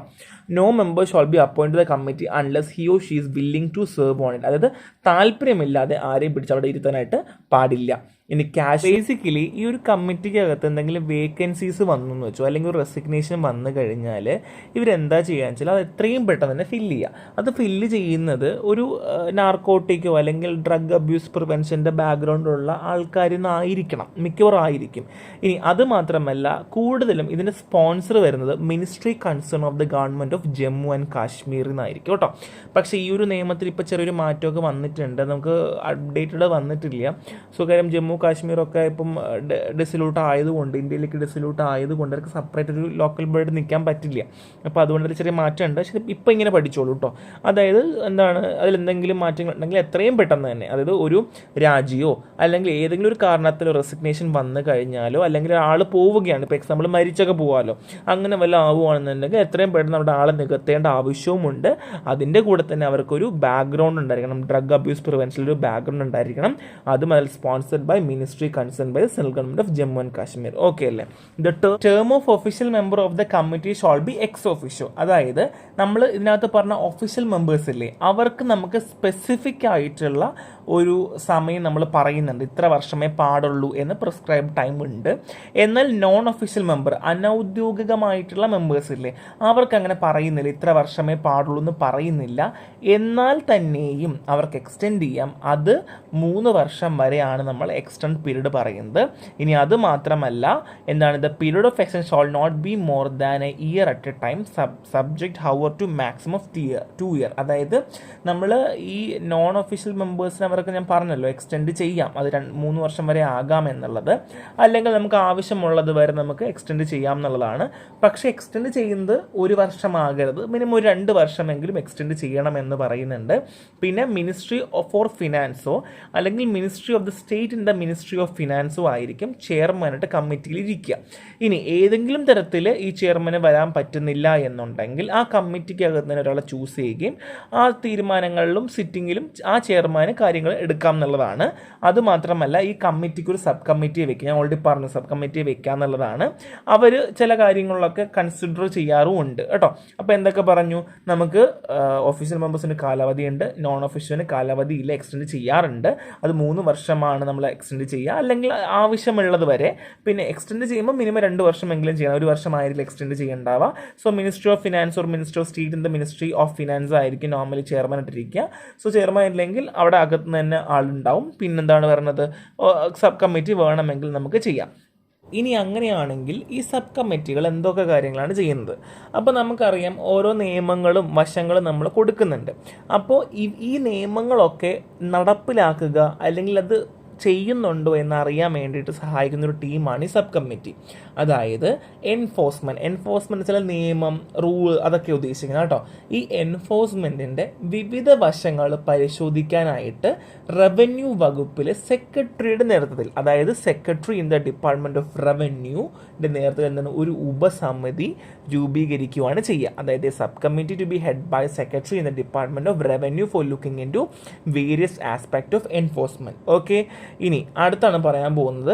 അതായത് ഈ റീഹാബിലിറ്റേഷൻ, ഡി അഡിക്ഷൻ ഒക്കെ ഉണ്ടാവില്ലേ, അതിൻ്റെ റീഹാബിലിറ്റേഷൻ, ഡി അഡിക്ഷൻ, മയക്കുമരുന്നിന് ശേഷമുള്ള ചികിത്സ, അല്ലെങ്കിൽ അതിൻ്റെ റീഹാബിലിറ്റേഷൻ, അല്ലെങ്കിൽ അതുമായി ബന്ധപ്പെട്ട കാര്യങ്ങളും വശങ്ങളും ഒക്കെ പരിശോധിക്കാനായിട്ട് ആരോഗ്യ കുടുംബക്ഷേമ മന്ത്രാലയത്തിലെ സെക്രട്ടറിയുടെ നേതൃത്വത്തിൽ ഒരു ഉപസമിതി, അതായത് അടുത്തെന്താണ് ചെയ്യാൻ പോകുന്നത്, സബ് കമ്മിറ്റിയാണ്. ആരുടെ ഹെഡഡ് ആയിട്ടാണ്? Secretary in the ministry of health and family welfare ആണ്. എന്തോ കാര്യങ്ങൾ നോക്കുക, റീഹാബിലിറ്റേഷൻ, സോഷ്യൽ റീഇൻറ്റഗ്രേഷൻ, ഡ്രഗ് അഡിക്ഷൻ, അല്ലെങ്കിൽ അതുമായി ബന്ധപ്പെട്ട കാര്യങ്ങളൊക്കെ അവർ നോക്കും. ഓക്കെ, ഇനി നെക്സ്റ്റ് ഈ സബ് കമ്മിറ്റിയുടെ അടുത്ത ഡ്യൂട്ടി പറയുവാണ് കേട്ടോ. സോ നാർക്കോട്ടിക് കൺട്രോൾ ബ്യൂറോയുടെ ഡയറക്ടർ ജനറൽ ന്യൂഡൽഹിയിലെ മെഡിക്കൽ സൂപ്രണ്ട് സഫ്ദർജ് ഹോസ്പിറ്റലിലെ സബ് കമ്മിറ്റികളായി സഹായിക്കുന്നു. അതായത് നമുക്കെന്താണ്, ഡയറക്ടർ ജനറൽ നാർക്കോട്ടിക് കൺട്രോൾ ബ്യൂറോയിലെ മെഡിക്കൽ സൂപ്രണ്ട്, അതായത് എവിടെയാണ്, സഫ്ദർജ് ജംഗ് ഹോസ്പിറ്റൽ ന്യൂഡൽഹിയിലുള്ള അവരെ എന്ത് ചെയ്യാറുണ്ട്, ഈ സബ് കമ്മിറ്റി അസിസ്റ്റ് ചെയ്യാറുണ്ട്. Who shall act as member secretaries of the respective committee. അവർ അതാത് കമ്മിറ്റികളുടെ മെമ്പർ സെക്രട്ടറി ആയിട്ട് പ്രവർത്തിക്കുകയും ചെയ്യും. ഓക്കെ, അതായത് അടുത്ത അവർ ചെയ്യാൻ പോകുന്നത് എന്താണ്, സഫ്ദർജംഗ് ഹോസ്പിറ്റലിലെ മെഡിക്കൽ സൂപ്രണ്ടിനെ അസിസ്റ്റ് ചെയ്യാൻ, അതായത് ഡയറക്ടർ ജനറൽ നാർക്കോട്ടിക് കൺട്രോൾ ബ്യൂറോയിനെയും മെഡിക്കൽ സൂപ്രണ്ട് ഓഫ് സഫ്ദർജംഗ് ഹോസ്പിറ്റലിലെ ഡോക്ടറിനെ എന്ത് ചെയ്യാറുണ്ട്, അവരെയും സഹായിക്കാറുണ്ട്. അതുമാത്രമല്ല, who shall act as member secretaries of the respective committee. Okay അല്ലേ? ഇനി അത് മാത്രമല്ല, the committee may if it demands necessary so do an efficient discharge of any of its function constitute more subcommittee for the purpose and may appoint to any subcommittee any person who is not a member of the committee. അതായത് വേണമെന്നുണ്ടെങ്കിൽ ഈ കമ്മിറ്റിനെ വീണ്ടും നമുക്ക് മുമ്പോട്ട് കൊണ്ടുപോകണം, അല്ലെങ്കിൽ വേറെയും കമ്മിറ്റികൾ നമുക്ക് നമ്മുടെ കാര്യങ്ങൾ ചെയ്യാൻ വേണ്ടി ആവശ്യമുണ്ടെന്നുണ്ടെങ്കിൽ നമുക്ക് എന്ത് ചെയ്യാം, വേറെയും ആൾക്കാർ ഇൻക്ലൂഡ് ചെയ്യാം, വേറെയും കമ്മിറ്റികൾ നമുക്ക് നിയമിക്കുകയും ചെയ്യാം. ഇത് കേൾക്കുമ്പോൾ നിങ്ങൾക്ക് കുറച്ച് കൺഫ്യൂഷനായിട്ട് വരും, പക്ഷേ 2-3 പ്രാവശ്യം വായിക്കുമ്പോൾ നിങ്ങൾക്ക് അതിൻ്റെ ഒരു ഐഡിയ എന്താണെന്നുള്ളത് മനസ്സിലാവും കേട്ടോ. ഇനി പ്രൊഹിബിഷൻ, കൺട്രോൾ ആൻഡ് റെഗുലേഷൻ ആണ് നമ്മളിനി പറയാൻ പോകുന്നത്. NDPS ആക്ട് പ്രകാരം കുറച്ച് ഓപ്പറേഷൻസ് ഒക്കെ പ്രൊഹിബിറ്റ് ആണ്. ഇനി കൾട്ടിവേഷൻ ഓഫ് കൊക്ക പ്ലാന്റ്, പിന്നെ കൊക്ക പ്ലാന്റ് കളക്ട് ചെയ്യുക, അല്ലെങ്കിൽ ഈ കൊക്ക പ്ലാന്റുകൾ കൾട്ടിവേറ്റ് ചെയ്യുക അല്ലെങ്കിൽ കളക്ട് ചെയ്യുന്ന പരിപാടിയൊക്കെ പ്രൊഹിബിറ്റ് ആണ്. Okay, cultivation of opium, poppy and cannabis പ്ലാന്റും പ്രൊഹിബിറ്റ് ആണ്. അതിൻ്റെ production, manufacturing, possession, sale, purchase, transport, warehouse, consumption, import, export, ഇതെല്ലാം എന്താണ്, പ്രൊഹിബിറ്റ് ആണ്. അത് നമുക്ക് എല്ലാവർക്കും അറിയാം, ഇത്രയും പഠിച്ച ആൾക്ക് മനസ്സിലാവുമല്ലോ അല്ലേ. ഇനി പവർ ഓഫ് സെൻട്രൽ ഗവൺമെൻറ് ആണ്. അപ്പോൾ സെൻട്രൽ ഗവൺമെൻറ്റിന് കുറച്ച് പവറുകളുണ്ട്. ഇത് പ്രൊഡ്യൂസ് ചെയ്യാനും പൊസസ് ചെയ്യാനും സെയിൽ ചെയ്യാനും പർച്ചേസ് ചെയ്യാനും അല്ലെങ്കിൽ എക്സ്പോർട്ട് ചെയ്യാനും ഒക്കെ, കൊക്ക ലീവ്സിന് എക്സ്പോർട്ട് ചെയ്യാനും പവറുള്ള സെൻട്രൽ ഗവൺമെൻറ്റിന് മാത്രമാണ്. ഇനി cultivation of opium, poppy central government ആണ്. മാനുഫാക്ചറിങ് ചെയ്യുന്നതും സെൻട്രൽ ഗവൺമെൻറ് ആണ്. സെയിൽ ചെയ്യുന്നതും സെൻട്രൽ ഗവൺമെൻറ് ഫാക്ടറീസ് ആണ്. എക്സ്പോർട്ട് ചെയ്യുന്നത് സ്റ്റേറ്റ് ഗവൺമെൻറ്റും, മാനുഫാക്ചർ കെമിസ്റ്റും ചെയ്യുന്നതും സെൻട്രൽ ഗവൺമെൻറ് ആണ്. ഇനി അതിൻ്റെ പൊസിഷൻ, ട്രാൻസ്പോർട്ട്, ഇമ്പോർട്ട് എല്ലാ കാര്യങ്ങളും ചെയ്യുന്നതും ആരുടെ, സെൻട്രൽ ഗവൺമെൻറ് ആണ്. ഇതൊക്കെ നമ്മൾ ഓൾറെഡി പറഞ്ഞ കാര്യമാണ്. The central government may be rule, prescribe any other matter required to render effective the control of the central government over any of the matter specified above. അതായത് ഇനി പറയാൻ പോകുന്ന കാര്യങ്ങൾ സെൻട്രൽ ഗവൺമെൻറ്റിൻ്റെ എഫക്റ്റീവായിട്ട് ചെയ്യാൻ വേണ്ടി അല്ലെങ്കിൽ എഫക്റ്റീവായിട്ട് ചെയ്യാൻ വേണ്ടി പറയുന്ന നിയമമാണ് ഫ്ലേവറിങ് ഏജൻറ്റ് അല്ലെങ്കിൽ പ്രിപ്പറേഷൻ ഓഫ് ഫ്ലേവറിങ് ഏജൻറ്റിന് വേണ്ടിയിട്ട് നമുക്ക് ഇമ്പോർട്ടോ എക്സ്പോർട്ടോ അല്ലെങ്കിൽ മാനുഫാക്ചറിങ്ങോ പൊസഷനോ സെയിലോ ഒക്കെ ചെയ്യാമെന്നാണ് പറയുന്നത്. അത് ഫ്ലേവറിങ് ഏജൻറ്റിന് വേണ്ടി, അല്ലാണ്ട് അബ്യൂസിനല്ലാതെ ഫ്ലേവറിങ് ഏജൻറ്റ് ഇപ്പം നമുക്ക് രുചി കൂട്ടാനും കറി കൂട്ടാനും മണം കൂട്ടാനും ഒക്കെ വേണ്ടിയിട്ട് വേണമെങ്കിൽ നമുക്ക് ഫ്ലേവറിങ് ഏജൻറ്റായിട്ട് ചെയ്യാം. ഇപ്പോൾ എക്സാമ്പിൾ തന്നെ നമ്മുടെ കൊച്ചിയിൽ പണ്ടൊരു കട ഉണ്ടായിരുന്നു. അതായത് ഇതിൻ്റെ സീഡ് വെച്ചിട്ട്, സീഡിന് വലിയ പ്രശ്നമില്ല, ഇതേപോലെ തന്നെ ഫ്ലേവറിങ് ഏജൻറ്റായിട്ട് യൂസ് ചെയ്യുന്നു എന്നും പറഞ്ഞിട്ട് ഒരു കട തുടങ്ങിയായിരുന്നു. പിന്നെ നാട്ടിലെല്ലാം പൂട്ടിച്ചേർന്നു, കാര്യം അത് കഞ്ചാവാണ്, അവിടെ കൃഷിയാണെന്നൊക്കെ പറഞ്ഞിട്ട് പൂട്ടിച്ചേർന്നു. ആ ഒരു പരിപാടിയാണ്. സോ ബേസിക്കലി എന്ത് ചെയ്യാം, ഫ്ലേവറിങ് ഏജൻറ്റിന് വേണ്ടി നമുക്ക് വേണമെങ്കിൽ ഇത് ഉപയോഗിക്കുക എന്നുള്ളത് മനസ്സിലാക്കി മാത്രം വെച്ചാൽ മതി. അതുപോലെ ഡെഫിനേഷൻ ഒന്നും പഠിക്കേണ്ട ആവശ്യം ഇല്ല എന്നുള്ളതാണ്. സോ നെക്സ്റ്റ് വൺ ഈസ് നമ്മൾ പറയാൻ പോകുന്നത് പവറാണ് പറയാൻ പോകുന്നത്. എന്താണ്? Power of the state government ആണ്. സോ അവിടെ നമുക്ക് സ്റ്റേറ്റ് ഗവൺമെൻറ്റിനാകുമ്പോൾ ഒരുപാട് റെഗുലേഷൻസും കാര്യങ്ങളും വരും. നമുക്ക് സെൻട്രൽ ഗവൺമെൻറ് പോലത്തെ നിയമങ്ങളോ കാര്യങ്ങളോ ഒന്നുമല്ല, ഒരുപാട് റെഗുലേഷൻസും കാര്യങ്ങളൊക്കെ വരുമെന്നുള്ളതാണ്. Possession, transport, import, interstate export, interstate warehousing, sale, purchase, consumption and use of poppy straw. അതായത് സ്റ്റേറ്റ് ഗവൺമെൻറ് എന്താണ്, നമ്മൾ നേരത്തെ അവിടെ പറഞ്ഞ സെയിം സാധനം തന്നെ. എന്താണ് ഇത് ചെയ്യുന്നതും കൊടുക്കുന്നതും വാങ്ങുന്നതും ഒക്കെ എല്ലാത്തിനും റെഗുലേഷൻസ് വെക്കുന്നുണ്ട് കേട്ടോ. So possession, transport, import, interstate export, interstate warehousing, sale, purchase, consumption of use of opium. Poppy സ്ട്രോൻ്റെ കാര്യം പറയുന്നുണ്ട്, പിന്നെ ഒപ്പിയത്തിൻ്റെ കാര്യം പറയുന്നുണ്ട്, പിന്നെ കനാബിസിൻ്റെ കാര്യം പറയുന്നുണ്ട്. ഈ 3 സാധനങ്ങൾക്കും സെയിം സാധനം. ഈ ഒപ്പിയം, പോപ്പി സ്ട്രോ ചെയ്യാൻ പാടില്ല, ഒപ്പിയം ചെയ്യാൻ പാടില്ല, കനാബിസ്, ഇത് മൊത്തം എന്താണ്, under the rules and regulation of state government. Central government പോകാൻ ഇപ്പോൾ സ്റ്റേറ്റ് ഗവൺമെൻറ്റിൻ്റെ കാര്യം കൂടെ ഒരു ഉദ്ദേശിച്ചിട്ടുണ്ടെന്നേ ഉള്ളൂ കേട്ടോ. സോ ഇത് പോരാണ്ട് ഇതിപ്പോൾ നമുക്ക് നോർമലി ആർക്കും ചെയ്യാൻ പാടില്ല എന്ന് പറയുന്ന കുറച്ച് നിയമങ്ങളും കാര്യങ്ങളുമാണ് കേട്ടോ. ഇനി ഇത് പോരാണ്ട് ഇനിയിപ്പം നമ്മൾ ഓൾറെഡി പറഞ്ഞു, ചില ആൾക്കാർക്ക് മാനുഫാക്ചർ ചെയ്യാമെന്ന് പറഞ്ഞില്ലേ, അങ്ങനെയുള്ള ആൾക്കാർക്ക് അവർക്ക് പറഞ്ഞതിനേക്കാൾ നിയമപരമായി കൂടുതലൊന്നും വെക്കാൻ പാടില്ല. അതിനേക്കാൾ കൂടുതൽ ട്രാൻസ്പോർട്ടോ പർച്ചേസോ ഇമ്പോർട്ടോ കാര്യങ്ങളൊന്നും ചെയ്യാൻ പാടില്ല. അതും പ്രിസ്ക്രൈബ്ഡ് ആയിരിക്കണം. അവരെന്ത് ചെയ്യണം, നിർബന്ധമായിട്ടും നമ്മൾക്ക് ലൈസൻസ് കിട്ടിയ പ്രകാരമോ അല്ലെങ്കിൽ നമുക്ക് പ്രിസ്ക്രൈബ്ഡ് മാനറിൽ മാത്രമേ അത് വെച്ചിരിക്കാൻ കയ്യിൽ പാടുള്ളൂ എന്നാണ്. ഇനി the manufacture and possession of preparation of opium lawfully possessed by any addict registered with the state government on medical advice on is personal consumption. അതായത് അത് മാത്രമല്ല, മാനുഫാക്ചർ ചെയ്യുമ്പോഴും നമ്മൾ പൊസഷൻ ചെയ്യുന്നതും എല്ലാ കാര്യങ്ങളും എന്തിനും അക്കൗണ്ടബിലിറ്റി ഉണ്ടായിരിക്കണം. അത് മാത്രമല്ല, ഇപ്പോൾ എക്സാമ്പിൾ പേഴ്സണൽ കൺസപ്ഷൻ ഒക്കെ, അല്ലെങ്കിൽ നമുക്കറിയാം ഓരോ ആൾക്കാർ നാർക്കോട്ടിക് ഡ്രഗുകൾ ചിലപ്പോൾ കഴിക്കേണ്ടി വരുന്നു. അതെല്ലാം എന്തായിരിക്കണം, ഒരു അഡ്വൈസ് ഉണ്ടായിരിക്കണം, മെഡിക്കൽ അഡ്വൈസ് ഉണ്ടായിരിക്കണം. അതും എന്തായിരിക്കണം, റെക്കോർഡ് അല്ലെങ്കിൽ രജിസ്റ്റേർഡ് ആയിരിക്കണം. എന്നാൽ മാത്രമേ അതും എന്ത് ചെയ്യാൻ പാടുള്ളൂ, നമുക്ക് സെയിലും പൊസഷനും കാര്യങ്ങളും എല്ലാം നമുക്ക് ചെയ്യാനായിട്ട് പാടുള്ളൂ എന്നുള്ളതാണ്. അതും അതിൻ്റെ റെഗുലേഷൻസും സ്റ്റേറ്റ് ഗവൺമെൻറ്റിനകത്ത് പറയുന്നുണ്ട്. The manufacture and possession of prepared opium, prepare ചെയ്ത opium lawfully possessed by an addict registered with the state government on medical advice for his personal consumption. കണ്ടോ, പേഴ്സണൽ കൺസപ്ഷൻ ചെയ്യണമെന്നുണ്ടെങ്കിൽ അതിൻ്റെ കാര്യങ്ങൾക്കും അങ്ങനെ അത് ചെയ്യണം എന്ന് പോലും, അല്ലെങ്കിൽ അത് പ്രിപ്പയർഡ് ഒപ്പിയമാണല്ലോ പേഴ്സണലി നമ്മൾ കൺസ്യൂം ചെയ്യുന്നത്, അത് ചെയ്യണമെങ്കിൽ പോലും അത് നമ്മൾ പ്രിസ്ക്രൈബ്ഡ് മാനറിലായിരിക്കണം എന്നുള്ളതാണ് പറയുന്നത്. ഇത് സിമ്പിളാണ്, വെറുതെ ഇങ്ങനെ കുറേ ലൈൻസ് വായിക്കുന്നത് കൺഫ്യൂസ്ഡ് ആയി പോകുന്നേ ഉള്ളൂ. ഇനി ഒഫൻസ് ആൻഡ് പെനാൽറ്റിയാണ്, ഇത് ഇമ്പോർട്ടൻ്റ് ആണ്. Offence and penalty rigorous imprisonment, ജയിലിൽ കിടക്കാം, 10 മുതൽ 20 വർഷം വരെ കിടക്കാം. And fine not less than 1 lakh rupees ആണ്, 1 ലക്ഷത്തിന് അകത്താണ് ഉണ്ടാവുക ഫസ്റ്റ് കൺവിക്ഷനിൽ, ആദ്യം നിങ്ങളെ പിടിക്കുവാണെന്നുണ്ടെങ്കിൽ. ഇനി പിന്നെയും പിടിക്കുവാണെങ്കിൽ വീണ്ടും ജയിലിൽ കിടക്കാം, 15 മുതൽ 30 വർഷം വരെ എക്സ്റ്റെൻഡ് ചെയ്യാം, ഫൈൻ 2 lakhലേക്ക് പോകും രണ്ടാമത് പിടിക്കുവാണെങ്കിൽ കേട്ടോ. ഇനി അത് മാത്രമല്ല, contravention of provision of the act and rule, embezzling of opium cultivator, illegal important to India. അതായത് ഒന്ന് പറയുന്നത് വെച്ചാൽ, ഈ പറയുന്ന നിയമപ്രകാരം നിങ്ങൾ തെറ്റിക്കുവാണെന്നുണ്ടെങ്കിൽ, ഈ നിയമത്തിൽ എന്തെങ്കിലും തെറ്റുകളോ കുറ്റങ്ങളോ കൊണ്ടുവരികയാണെങ്കിൽ നിങ്ങൾക്ക് ഈ ശിക്ഷ കിട്ടാം. ഇല്ലെന്നുണ്ടെങ്കിൽ ഇപ്പോൾ കൾട്ടിവേറ്റർ ഇല്ലേ, കൾട്ടിവേറ്റർ എന്തെങ്കിലും ഉടായ്പ് കാണിക്കുവാണെങ്കിലും ആ ശിക്ഷ കൾട്ടിവേറ്ററിന് കിട്ടാം. അതുമാത്രമല്ല, നിങ്ങളിപ്പം ഇമ്പോർട്ടോ എക്സ്പോർട്ടോ ഒക്കെ ചെയ്യുന്നുണ്ടെങ്കിൽ നിങ്ങൾക്ക് പണി കിട്ടാം. ഇനി അത് മാത്രമല്ല, എക്സ്റ്റേണൽ ഡീലിങ്സ് ഒക്കെ, സൈക്കോട്രോപിക് സബ്സ്റ്റൻസ് എന്തെങ്കിലും ഡീലിങ്സ് വെക്കുവാണെങ്കിൽ നിങ്ങൾക്ക് പണി കിട്ടാം. ഇനി അത് മാത്രമല്ല, നിങ്ങളുടെ ഈ പ്രിമൈസസിൽ വെക്കുമ്പോൾ നിങ്ങൾ എന്തെങ്കിലുമൊക്കെ തെറ്റുകുറ്റങ്ങളൊക്കെ കാണിക്കുവാണ്, അല്ലെങ്കിൽ ഈ പറഞ്ഞതുപോലെ ഈ എന്തെങ്കിലും ഒഫൻസ് കാണിക്കുവാണെങ്കിൽ നിങ്ങൾക്ക് ഈ സെയിം പണി കിട്ടാം.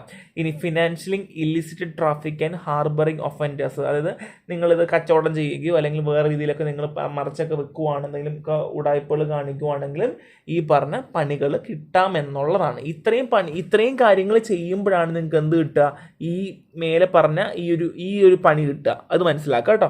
സോ ഇങ്ങനെ സിമ്പിളായിട്ട് പഠിച്ച് പോവാം കേട്ടോ. ഇനി death penalty for certain offence after previous conception. ഇതെല്ലാം ചെയ്ത് നിങ്ങൾ വീണ്ടും പഠിക്കുവാണെങ്കിൽ നിങ്ങൾ തട്ടിയും കളയൂട്ടാ. ഒന്നാലും ഇവിടെ ആളെ കൊന്ന പോലും കൊല്ലത്തില്ല, പക്ഷെ കഞ്ചാവ് പിടിച്ച് നിങ്ങളെ കൊല്ലൂട്ടാ. If any person who have been convicted for the commission or attempt to commit or abetment of criminal conspiracy to commit any offense listed above in subsequently convict or similar offense with respect to narcotic drug and psychotropic substance specified which is equal to more than quality specified in behalf shall be awarded death penalty. അതായത് നമ്മൾ നേരത്തെ പറഞ്ഞതുപോലെ ഒരു പ്രാവശ്യം പിടിച്ചു, 2 പ്രാവശ്യം പിടിച്ചു, 3 പ്രാവശ്യം പിടിച്ചു, കുറേ പ്രാവശ്യം പിടിക്കുന്നുമുണ്ട്, നിങ്ങൾക്ക് ക്രിമിനൽ ബാക്ക്ഗ്രൗണ്ടും ഉണ്ട്, നിങ്ങൾക്ക് ഓൾറെഡി പിടിക്കുവാണെങ്കിൽ ക്രിമിനൽ ബാക്ക്ഗ്രൗണ്ട് വരുമല്ലോ. പിന്നെ അത് മാത്രമല്ല, നിങ്ങൾ ചെയ്യുന്ന കാര്യങ്ങൾ ഭയങ്കരമായിട്ട് നമ്മുടെ സോഷ്യലിയൊക്കെ ഭയങ്കര ബുദ്ധിമുട്ടുള്ളതും കൂടുതൽ സൈക്കോട്രോപിക്സ് വിത്തിൻ ദ ലിമിറ്റിനേക്കാൾ കൂടുതലൊക്കെ നിങ്ങളെന്ന് പിടിക്കുന്നുണ്ടെങ്കിൽ നിങ്ങൾക്ക് എന്ത് ചെയ്യാം, മരണം വരെ അവർക്ക് തരാനുള്ള കെൽപ്പുണ്ട് എന്നുള്ളതാണ് കേട്ടോ. ഇനി അത് മാത്രമല്ല, offense published with a rigorous imprisonment up to 5 years or fine up to 50,000 rupees on first conviction and with a rigorous imprisonment upon 10 years and fine up to 1 lakh on the second subsequent conviction. അപ്പോൾ നമ്മൾ already പറഞ്ഞു, എന്താണ് നമ്മൾ ഇവിടെ പറഞ്ഞത്, narcotic സബ്സ്റ്റൻസുകൾ പിടിച്ചു കഴിഞ്ഞാൽ എങ്ങനെയാണ് ഒഫൻസ് ആൻഡ് പെനാൽറ്റി, അല്ലെങ്കിൽ സൈക്കോട്രോപിക് നാർക്കോട്ടിക്കും സൈക്കോട്രോപിക് സബ്സ്റ്റൻസും പ്യുവർലി ഉള്ള ഒരു സാധനം പിടിച്ചു കഴിഞ്ഞാൽ, അല്ലെങ്കിൽ ഒപ്പിയം ഡയറക്റ്റ്ലി പിടിച്ചാൽ എങ്ങനെയാണെന്നുള്ള കാര്യം പറഞ്ഞു. ഇനി നമ്മൾ പറയാൻ പോകുന്നത് അടുത്ത പെനാൽറ്റിയാണ്. അടുത്തത് എന്താണ്, റിഗർ ഇംപ്രിസ്മെന്റ് ഫോർ 5 വർഷം, 5 വർഷം വരെ തടവ് ശിക്ഷയും 50,000 രൂപേൻ്റെയും കാര്യമാണ് പറയുന്നത് ആദ്യം പിടിച്ചാൽ. പിന്നെ രണ്ടാമത് പിടിച്ചാൽ 10 വർഷവും പിന്നെ 1,00,000 രൂപയും വരുവാണ്. ഇനി എന്തൊക്കെ ചെയ്താലാണ് നിങ്ങൾക്ക് ഈ പണി കിട്ടുക? അതായത് contravention on the provision in the act and rule in respect of cannabis plant and cannabis related to ganja. ഒന്നെങ്കിൽ ഗഞ്ചയോ കനാബിസ് പ്ലാന്റോ ആണ് നിങ്ങളുടെ കയ്യിൽ നിന്ന് പിടിക്കുകയോ അല്ലെങ്കിൽ നിങ്ങൾ ഇമ്പോർട്ട് ചെയ്യുമ്പോഴോ സെയിൽ ചെയ്യുമ്പോഴോ പിടിക്കുന്നതെങ്കിൽ ഈ പണി നിങ്ങൾക്ക് കിട്ടും. ഓക്കെ. ഇനി offence by licensees or their employee punishable with impression upon to 5 years on the fine both. ഇനിയിപ്പോൾ നിങ്ങൾക്ക് ലൈസൻസ് ഉണ്ട് എന്നിട്ട് നിങ്ങൾ ഈ പണി കാണിക്കുകയാണെങ്കിൽ നിങ്ങൾക്ക് 5 വർഷത്തെ തടവ് ശിക്ഷയായിരിക്കും ഉണ്ടായിരിക്കുക. പിന്നെ എന്നോട് ഫൈനും ഉണ്ടായിരിക്കും. അതെന്ത് കാരണം വെച്ചാൽ, failure without any reasonable cost to main account to submit any return in accordance with the provision of act. അതായത് നിങ്ങൾ അക്കൗണ്ടബിലിറ്റി, നിങ്ങൾക്ക് കണക്കുകളൊന്നും ഒരു റീസൺ ഇല്ലാണ്ട് കണക്കുകളും കാണിക്കുന്നില്ല, കറക്റ്റും കാണിക്കുന്നില്ല, നിങ്ങൾ ലൈസൻസ് പ്രകാരം നിങ്ങൾ ഒരു കാര്യവും ചെയ്യുന്നില്ല, മെയിൻറ്റെയിൻ ചെയ്യുന്നില്ല എന്നുണ്ടെങ്കിൽ നിങ്ങൾക്ക് പണി കിട്ടാം. 5 വർഷം വരെ തടവും ശിക്ഷയും കിട്ടാം. ഓക്കെ. ഇനി failure to produce without any reasonable cost licence permit or authorisation on demand by authorisation person. അതായത് ഒരു ഓതറൈസേഷൻ പേഴ്സൺ അല്ലെങ്കിൽ ഒരു ഓതറൈസ്ഡ് പേഴ്സൺ, ഒരു ബന്ധപ്പെട്ട ഒരു ഉദ്യോഗസ്ഥൻ ചോദിക്കുമ്പോൾ നിങ്ങൾക്ക് അതിൻ്റെ ഡേറ്റാസ് കൊടുക്കാൻ സാധിക്കുന്നില്ല എന്നുണ്ടെങ്കിൽ നിങ്ങൾക്ക് പണി കിട്ടാം. ഇനി false account or making false statement, നിങ്ങൾ വേണ്ടത് ഫോൾസ് സ്റ്റേറ്റ്മെൻറ്റ് കൊടുക്കുകയാണെന്നുണ്ടെങ്കിൽ, ഇനി നിങ്ങൾ മനഃപൂർവ്വം തന്നെ എന്തെങ്കിലുമൊക്കെ ഈ ലോയിൽ മാറ്റങ്ങൾ വരുന്നു, അതായത് ലൈസൻസിൽ പറയുന്ന കണ്ടീഷനിലാണ്ട് മനഃപൂർവ്വം നിങ്ങൾ എന്തെങ്കിലും തെറ്റുകുറ്റങ്ങൾ ചെയ്യുവാണ് എന്നുണ്ടെങ്കിൽ നിങ്ങൾക്ക് ഈ പണി കിട്ടാം എന്നുള്ളതാണ്. അപ്പം ഓരോ തെറ്റുകുറ്റങ്ങൾക്കും ഓരോ രീതിയിലാണ് ശിക്ഷകൾ വരിക. ഫസ്റ്റ് പറഞ്ഞത് എന്താണ്, കനാബിസ് പ്ലാന്റോ കനാബിസ് റിലേറ്റഡ് ടു ഗഞ്ചി കിട്ടുവാണെങ്കിൽ 5 വർഷം 50,000, 10 വർഷം 1,00,000. ഓക്കെ. ഇനി അടുത്തത് പറഞ്ഞെന്താണ്, ലൈസൻസിൻ്റെ പ്രകാരത്തിലുള്ളതാണ്. ഇപ്പോൾ ലൈസൻസ് നിങ്ങൾക്ക് പ്രോപ്പറായിട്ട് മെയിൻറ്റെയിൻ ചെയ്യാൻ പറ്റുന്നില്ല, അല്ലെങ്കിൽ അത് പറയുന്നത് പോലുള്ള കാര്യങ്ങൾ മെയിൻറ്റെയിൻ ചെയ്യാൻ പറ്റുന്നില്ല, നിങ്ങൾ എന്തെങ്കിലും തെറ്റുകുറ്റം കാണിക്കുന്നുണ്ട്, പിന്നെ ഓഫീസേഴ്സ് ചോദിക്കുമ്പോൾ നിങ്ങൾക്ക് പ്രോപ്പറായിട്ടുള്ള ഡോക്യുമെൻറ്റ് കൊടുക്കാൻ പറ്റുന്നില്ല, അല്ലെങ്കിൽ ഫോൾസ്, നിങ്ങൾ തെറ്റായിട്ട് മിസ്അണ്ടർസ്റ്റാൻഡിങ് ചെയ്യുന്ന രീതിയിലുള്ള കണക്കുകൾ കൊടുക്കുക. അപ്പോൾ അങ്ങനെയൊക്കെ ചെയ്യുമ്പോൾ എന്ത് കിട്ടും, നിങ്ങൾക്ക് ഈ 5 വർഷവും പിന്നെ അല്ലെങ്കിൽ മേലെ പറഞ്ഞ അതേ പൈസ തന്നെ മേ ബി ഫൈനും വന്നേക്കാം. ഓക്കെ. നമ്മൾ നെക്സ്റ്റ് പറയാൻ പോകുന്നത് 1 വർഷം വരെയുള്ള തടവ് ശിക്ഷയെ പറ്റിയിട്ടാണ് പറയാൻ പോകുന്നത്. അതായത് നിങ്ങൾ കുറഞ്ഞ ക്വാണ്ടിറ്റിയിൽ, അതായത് ഇപ്പോൾ നിങ്ങൾ കഴിക്കാനോ അല്ലെങ്കിൽ നിങ്ങൾ പേഴ്സണൽ യൂസിന് വേണ്ടിയിട്ട് നിങ്ങൾക്ക് ആവശ്യമില്ല, എന്നാൽ തന്നെ ഇപ്പോൾ എക്സാമ്പിൾ നിങ്ങൾക്ക് നാർക്കോട്ടിക് ഡ്രഗ് കഴിക്കേണ്ട ആവശ്യമില്ല, ബട്ട് സ്റ്റിൽ നിങ്ങളതിന് പൊസഷൻ ചെയ്യുന്നുണ്ട്, കയ്യിൽ വെച്ചിട്ടുണ്ടെന്നുണ്ടെങ്കിൽ നിങ്ങൾക്ക് എന്ത് ചെയ്യാം, 1 വർഷം മുതലോ അല്ലെങ്കിൽ നിങ്ങൾക്ക് അതിനുള്ള ശിക്ഷയോ നിങ്ങൾക്ക് ലഭിക്കാനുള്ള ചാൻസ് കൂടുതലാണ് എന്നുള്ളതാണ്. അപ്പോൾ സൈക്കോട്രോപിക് സബ്സ്റ്റൻസോ മോർഫിനോ അല്ലെങ്കിൽ ഡയസ്റ്റിൽ മോർഫിനോ അല്ലെങ്കിൽ ഏതെങ്കിലും നാർക്കോട്ടിക് സബ്സ്റ്റൻസ് ആകാം, അത് നിങ്ങൾ കയ്യിൽ വെച്ചിട്ടുണ്ടെങ്കിൽ നിങ്ങൾക്ക് പണി കിട്ടും മക്കളെ. ഓക്കെ, രണ്ട് പറയാൻ പോകുന്നത് 6 മാസത്തെ കേസാണ് പറയാൻ പോകുന്നത്. അതായത് നമ്മൾ ഈ മേൽ പറഞ്ഞ സെയിം സാധനം തന്നെ, അതായത് നിങ്ങൾ പേഴ്സണൽ യൂസിനോ അല്ലെങ്കിൽ പേഴ്സണൽ കൺസപ്ഷനോ വേണ്ടി വെച്ചിട്ടുണ്ടെങ്കിലോ, അല്ലെങ്കിൽ നിങ്ങൾ ഈ കാര്യങ്ങൾ ചെയ്യാൻ വേണ്ടിയിട്ട് നിങ്ങൾ ശ്രമിക്കുന്നുണ്ട്, അല്ലെങ്കിൽ നിങ്ങൾക്ക് സംഭവം കയ്യിൽ കിട്ടില്ല, പക്ഷെ നിങ്ങൾ ഇത് അനധികൃതമായിട്ട് വെക്കാൻ വേണ്ടിയിട്ട് കാര്യങ്ങൾ നിങ്ങൾ ചെയ്യുന്നുണ്ടെങ്കിൽ, അറ്റംപ്റ്റ് ചെയ്യുന്നുണ്ടെങ്കിലോ, നിങ്ങൾക്ക് ഈ സെയിം പണി തന്നെ നിങ്ങൾക്ക് കിട്ടും. അതിൽ വേറെ വ്യത്യാസമോ കാര്യമോ ഒന്നുമില്ല. പിന്നെ അത് മാത്രമല്ല, പണിഷ്മെന്റ് കിട്ടുന്നത് നിങ്ങളുടെ ക്രിമിനൽ ബാക്ക്ഗ്രൗണ്ട് നോക്കും, നിങ്ങൾ എന്തോ കാര്യങ്ങളാണ് ചെയ്തിട്ടുണ്ടാവുക എന്നുള്ള കാര്യങ്ങളൊക്കെ നോക്കൂ കേട്ടോ. അതെല്ലാം നോക്കിയിട്ടാണ് ചെയ്യുക കേട്ടോ. ഇനി അത് മാത്രമല്ല, punishment for preparation of N offence but when circumstances have prevented the committee of offence itself half of the commitment of the offence itself punish of offense by companies, the court has been empowered to improve a fine higher than maximum provided under the act.